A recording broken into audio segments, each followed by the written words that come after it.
আজকে আমি নাটোর জেলার বড়াইগ্রাম থানার বনপাড়াতে যাচ্ছি। তো কেন যাচ্ছি, কি কারণে যাচ্ছি, তো চলেন ভিডিওটা শুরু করা যাক। সকালবেলা ঘুম থেকে উঠে দেখি আমাদের যে ধানগুলো হয়েছিল ভুঁয়ে, সে ধানগুলো মা বেচে দিচ্ছে, মানে ঝাইরা দিচ্ছে যে সেগুলো বাজারে গিয়ে বিক্রি করতে হবে। সেজন্য আমি ধানগুলো দেখতেছিলাম। ধান বেশি না, 20 কেজি মানে আধমন ধান আর কি। তো সেইটা আমি বিক্রি করতে নিয়ে যাব, তার জন্য বাসার বাইরে নিয়ে গিয়ে ভ্যান দেখতেছিলাম। ভ্যান আসলেই আমি ভ্যানে করে উঠে বনপাড়ার দিকে রওনা দিব। দেখতে দেখতে একটা ভ্যান চলে এসেছে, যে ভ্যানে আমি উঠে গেছি। আমাদের বাড়ি থেকে আমরা আমার মোড়ে চলে এসেছি, মানে এটা আমাদের আরেকটা মোড় বলা হয়, যেখানে একটা ছোট্ট ব্রিজ আছে। তো আমি নিজের ফেস বেশি দেখাচ্ছি না, কারণ গাড়ি তো অন্য একজন আছে। তো বেশি কথা বলতে বলতে আজ বেশি ভিডিও করি নাই। তো বনপাড়ার রাস্তায় আমি চলে এসেছি।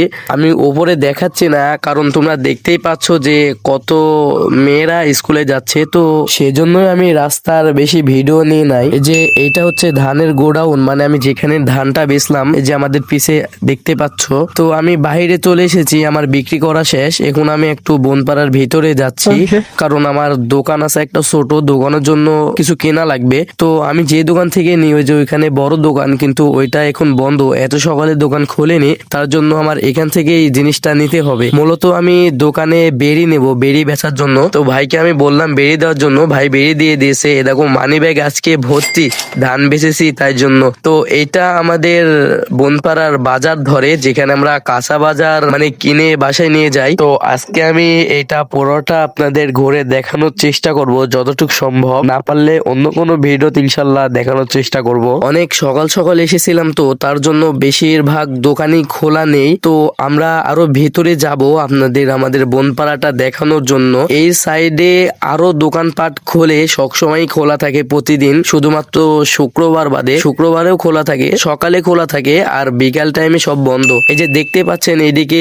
অনেক দোকানপাট আছে, কিন্তু এখন বেশিরভাগই খোলা নেই, কারণ বললাম অনেক সকাল সকাল চলে এসেছি। আর সকালে না আসলে তো ধান বেচা যাবে না, কারণ বিক্রি করতে হলে সকালেই আসতে হবে, ধান বিক্রি করলে সকালেই আসতে হয়। এই যে আমাদের বনপাড়ার মানে মালিপাড়া রোড যেটা ধরে, আমি সেইটার সামনে এসেছিলাম। তো এইদিকে চারিদিকে শুধু ফলের দোকান, অনেকগুলো ফলের দোকান আছে। তো আমি এখন যেখানে ভ্যান ঠেকাই যে আমি বাসায় যাব, তার জন্য ওখানে যাচ্ছি। আর এটা হলো আমাদের নাটোর পৌরসভার গেট। এটাই হলো মূলত আমাদের নাটোর জেলার বড়াইগ্রাম থানার বনপাড়ার মেন পয়েন্ট, মানে যেখানে সব রকম জিনিস পাওয়া যায়। আর এখানেই সব রকম গাড়ি ঘোড়া চলাফেরা করে, এখানেই থামে। তো আমি হাঁটতে হাঁটতে আমার ভ্যানের কাছে চলে যাব, যেখান থেকে আমি ভ্যানে উঠে বাসায় যাব। তো আমি চলে আসতেছি সবার সামনে। সকাল সকাল তো অত লোকজন নাই, সেই ক্ষেত্রে আমি অত ভিডিও নিয়ে নাই। তো ভ্যানের জন্য অপেক্ষা করতেছিলাম, বাসায় আসবো তার জন্য। অনেকক্ষণ অপেক্ষা করার পর আমি ভ্যান পেয়ে গেছি ফাইনালি। তো